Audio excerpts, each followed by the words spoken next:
My face is too fat. My nose is too big. I'm too short. I don't have any facial hair. Will I ever like myself?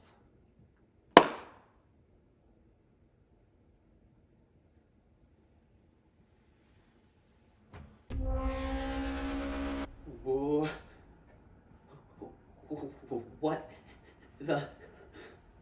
I see you are in need of a serious change. Okay, that's a bit rude. Why? I mean, when I say it, it's about myself, but when you say it directed towards me, that's kind of offensive. But you're ugly. I was just agreeing with what you said. So you just... Whatever. Who the hell are you, anyway? Seriously. I am the god of plastic surgery, Chirurgia. I can change you, but it will be at a terrible cost. Okay, what is it? I've seen this before in movies and stuff. What is it? Money? Someone's life? My life? That's ridiculous. You're not gonna kill me, right?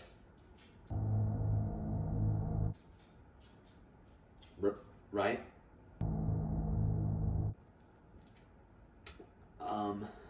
Are you... Let's get on with it. Do you want to do this or not? Are you sure you want to do this? I can make you the self that you yearn for, but you would pay a great price. Yeah, whatever. You will regret this. I already regret a lot, buddy, so... Take me away.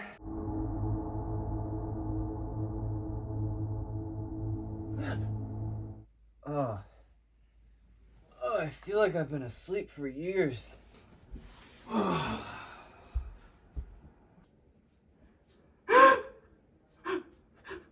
What did you do? What? Did I do this? Well, you are in hell, and I'm Lucifer. I should have fucking known! Plastic surgery has become more and more mainstream over the past couple of decades, as well as more advanced and, of course, more dangerous. Let's reboot Fear Factor, except this time, Joe Rogan will be getting over his fear of getting a BBL live on TV. Recently, there was a controversy that took place on TikTok which centered around a surgeon who had posted his client's results. After subjecting myself to a few of these before and afters, I decided it's about time that I make an entire video about the cosmetic surgery industry. As you all know, I did get a BBL last year and it has healed wonderfully. So I think I have a lot to say personally on this topic. Today I'll be getting into a whole range of things: the history of plastic surgery, the dangers of it, the new alleged scamming TikTok facelift doctors, and of course beauty standards, which I am the foundation for. Fuck Kim Kardashian's champagne ass. Everyone wants to look like a short, pasty, can never get his hair to work right white boy. Let's dive in, shall we? Plastic surgery deals with the repair, reconstruction, or replacement of various parts of the body in order to alter, change, or improve these structures. Both cosmetic and reconstructive surgery fall under this blanket term, with cosmetic surgery being used for aesthetic purposes and reconstructive surgery used to improve quality or function. Plastic surgery, like most words in English, is stolen from Greek, or at times Latin. I'm telling you all, the 2 years of Latin I took in high school were worth it. If we look at the etymology of the word, you'll see that it is derived from the Greek plastikos, which means to shape or mold something, such as someone's round badonkey ass. I'll shape that thing all night long. The term plastic surgery was first used in the 1800s to describe the process in which doctors and surgeons reshaped or molded booty tissue, with a desire to change or improve our appearances. Plastic surgery is one of the earliest forms of medicine. This whole article includes an entire historical timeline. Some examples I'll give you is 2000 BC. The first written evidence of humans using medical treatments to treat facial and skin injuries. The 1700s, Western doctors visit Eastern nations and begin bringing back procedures to Europe, where the practice begins to develop into the specialty we know today. The 18 to 1900s, war in different areas of the world become the driving force for plastic surgery developments to fulfill the need for healing traumatic injuries. The first plastic surgery textbook is created during this time. 1930 to 1940, the American Society of Plastic Surgeons is founded, as well as the American Board of Plastic Surgery, to regulate and further the advancement of plastic surgery. And in 1962, a woman in Texas becomes the first person to receive silicone breast implants. Cheers. Applause. You know, I wonder how she's doing. She's probably dead. Anyway, plastic surgery, as I stated, can be for reconstructive purposes such as severe burns or other kinds of accidents, or for aesthetic purposes that are not medically necessary. The latter half is what we'll be focusing on today. This includes, but is not limited to, facelifts, liposuction, Botox, lip fillers, rhinoplasty, breast augmentations, and the ever-popular BBL. Plastic surgery has been undoubtedly on the rise. There were 26.2 million surgical and minimally invasive cosmetic and reconstructive procedures performed in the United States in 2022. More specifically, there has been a 19% increase in cosmetic surgery procedures since 2019. As with everything in the world, we can blame it on the internet. Of course, body dysmorphia and dislike of one's body is nothing new. Let's not forget the early 2000s tabloids that we were subjected to while trying to simply check the fuck out at the grocery store. Female celebrity looks like a normal, human woman during a beach day. What a disgusting fat pig. However, with the proliferation of social media, we are exposed to new plastic surgery trends taking place, more negativity, and of course, more people that can make us feel dissatisfied with ourselves. One study done in Australia found that body image dissatisfaction rose from 26.5% in 2015 to 31% in 2019. Another research done by the American Psychological Association said that teens and adults who reduced their social media use by 50% for just a few weeks saw a significant improvement in how they felt about both their weight and overall appearance compared with peers who maintain consistent levels of social media use, according to research published by the American Psychological Association. It kind of goes without saying that social media is a large part of the problem when it comes to the increase that we see in cosmetic procedures. Of course, if you want to get something done because it makes you happier with yourself, do it. I don't care. I'm not a fucking gatekeeper like that asshole Moses. I do, however, think that it is a bit misaligned to say that anyone can get plastic surgery just for themselves and never for the approval of others. There was something that influenced that person to do that, whether it was consciously or unconsciously. Maybe that's controversial to say. I don't know, but I just said it. Now, we're going to be getting deeper into the psychology of it all and some philosophizing later, but on the topic of social media, I want to introduce the new plastic surgery controversy. The elusive Dr. Kim. Is he even a real person? You might have seen some pretty, alarming before and afters of facelifts performed by a TikTok surgeon by the name of Dr. Kim. To my knowledge, I tried to find it, but I could not. This account does not exist anymore, which makes what we're about to get into seemingly way worse. These videos blew up not only on TikTok, but they were also carried over onto Twitter in a lovely bed of roses and were ruined and crushed violently in the quote retweets.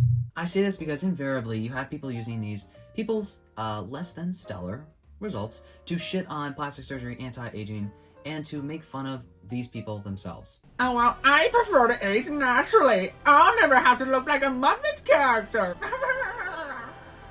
What's also strange is that all of his before and afters were of patients only about a few days to a week after the surgery, which makes zero sense. With a facelift, which is when they cut the edges of your face off and tighten it with sutures, by the way, quite invasive, you could say. It says most people recover in 4 to 6 weeks, but it will probably take 6 months or more to see the final result from the surgery. So what surgeon in their right mind would post someone's stretched out and almost cartoonish face as proof to how good of a surgeon they are? Hey guys, just finished the operation. She's a bit bloody right now, but I think she's looking good. Not an old hag anymore, that's for sure. I'll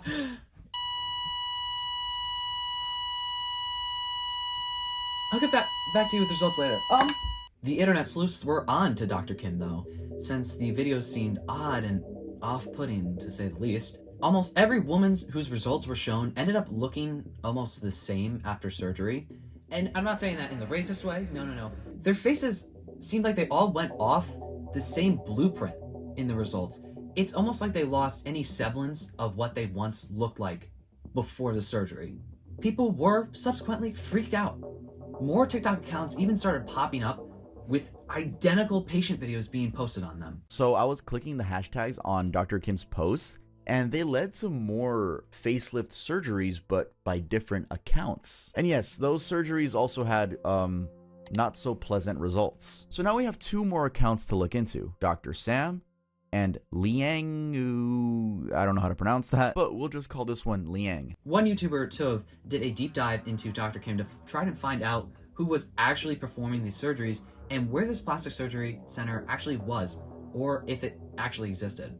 I'll link these videos down below, but the findings were less than stellar. Tove found that these surgeons allegedly may have even been involved in multiple lawsuits.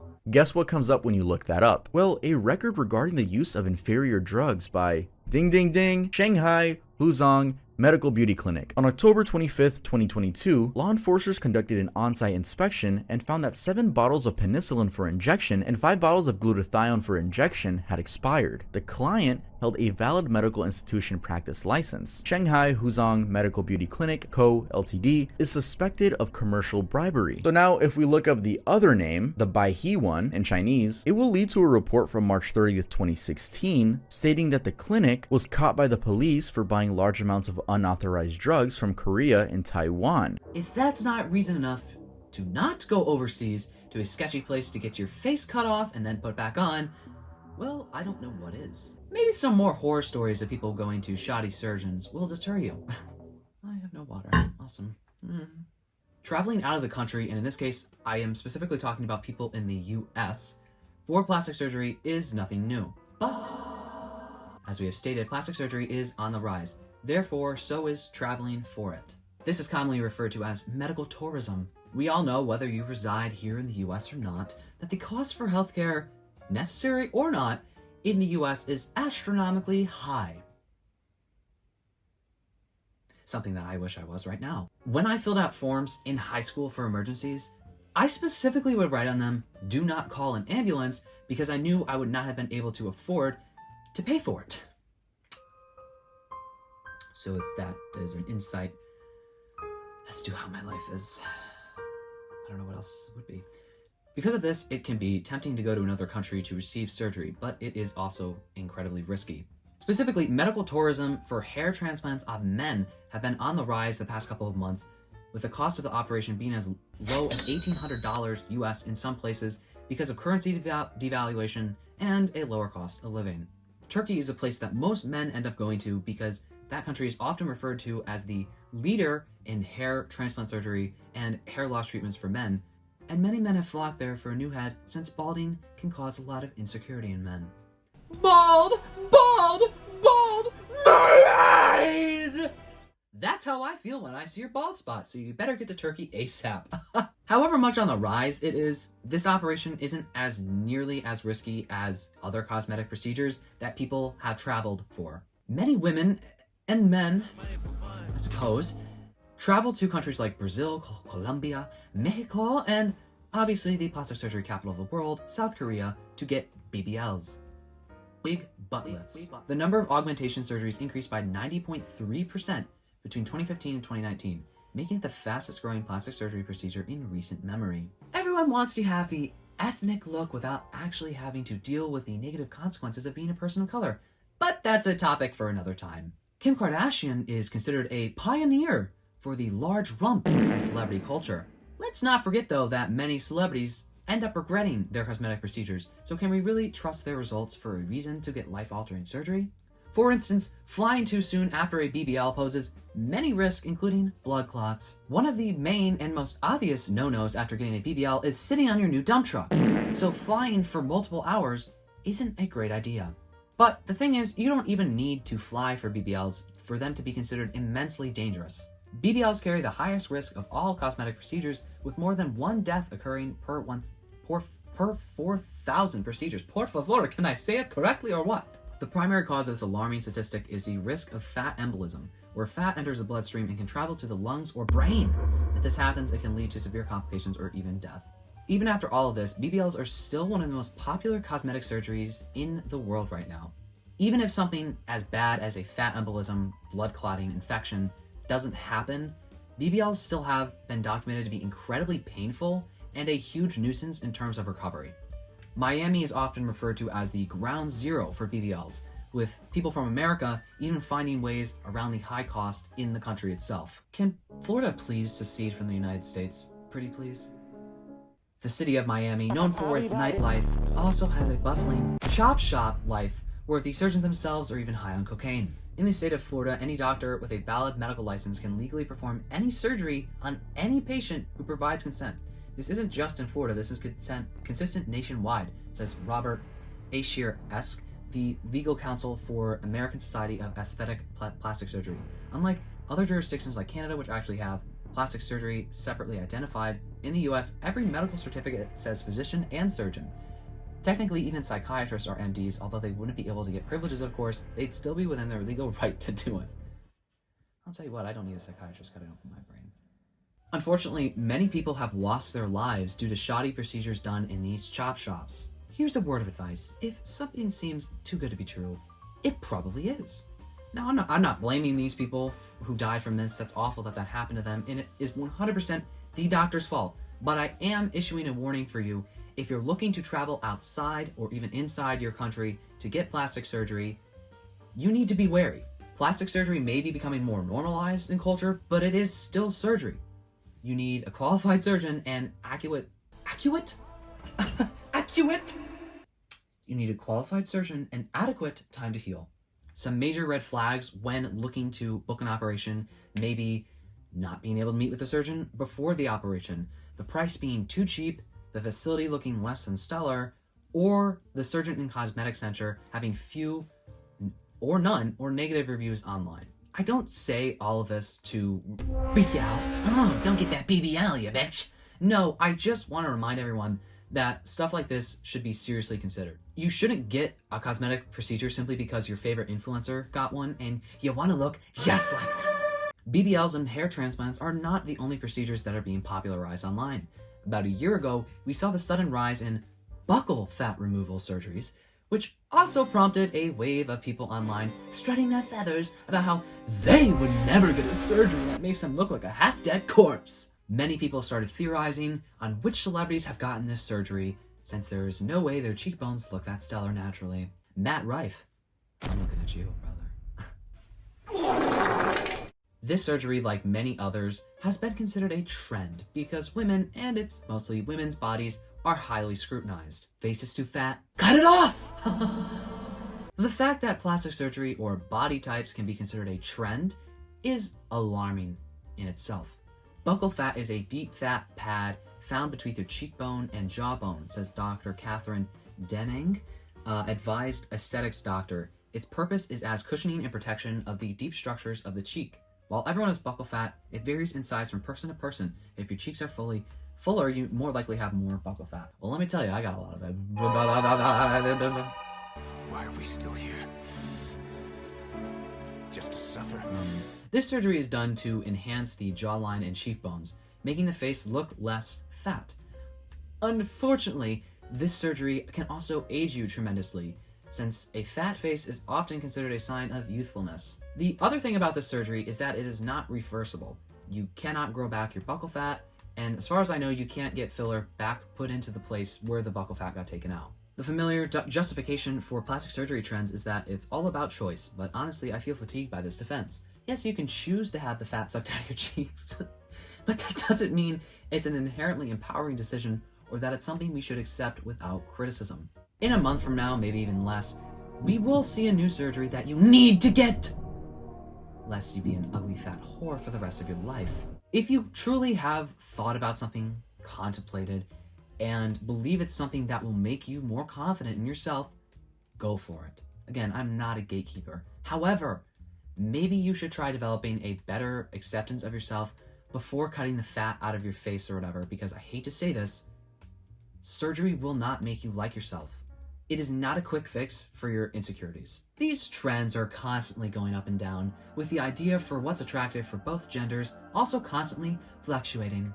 Not to mention that beauty is subjective and differs across cultures, but again, that's a topic for another day. We saw years ago how people were literally bursting their lips open, trying to look like Kylie Jenner, until Kylie Jenner finally, after another exhausting 10-minute flight on the private jet with Travi, spoke out and confirmed that she had lip fillers. Doesn't take a fucking rocket science to figure that out, I will tell you that, Miss Jenner. This is another issue with plastic surgery. No one knows what's real. Now, I don't like the idea of forcing celebrities to disclose everything, but if you are considered a standard of beauty for many young girls around the globe, and you know that they can never look like you unless they get plastic surgery, don't you think you should say something about it? This doesn't just go for the Kardashians, although they are the biggest example of it in our culture. So many celebrities will never admit to getting work done, even though people would die to look like them. Again, I'm not saying that they should be forced to tell everyone all of their personal information or whatever, but like I said, people don't realize that it's not real. They think you can look like Kim Kardashian with a good diet and hard work, and that's simply not true. You would think that the regret rates for these procedures would be high, but you and I both would be wrong. According to a study conducted by the American Society of Plastic Surgeons, in 2021, only 4% of patients regretted their plastic surgery procedure. The same study found that 98% of patients were satisfied with their results. The thing is, I personally don't think there is enough research surrounding regret rates for plastic surgery. I'd imagine that more invasive and risky procedures, people's rate would be much higher, but I found scant evidence across any popular surgeries resulting in widespread regret from patients. There are, of course, individual accounts of people who became regretful of their surgeries, but they seem to be few and far between. Again, I find this hard to believe. As I previously stated, many celebrities have spoken out about regretting their plastic surgeries, which again goes to show that cosmetic procedures are not the solution to everything, and that celebrities should not be the pedestal for which we put the standard of beauty on. Another surgery that is popular with the men, the alpha males, is limb lengthening surgery, which is when surgeons will literally break your leg, your femur in half, and attach a device that moves the two pieces of the bone apart. As the space opens up, new bone will grow back in between. I guess even short kings suffer from societal pressures. This is so sad. Hashtag F in the chat. Hey man, I'm only 5'8", and let me tell you, never once have I thought to myself, let me get an incredibly dangerous surgery to move only slightly higher up in the social hierarchy. Are we surprised though? Social media has made us feel even worse about ourselves. Every day I open up Instagram and I'm flooded with dozens of Giga Chads on my Explore page. Men who got insanely lucky with their genetics, yet for some reason are viewed as the epitome of the male physique, even though most men will never be 6'2", 200 pounds of muscle with 8% body fat and a sculpted jawline. This is your daily reminder to not break your mewing streak, fellas.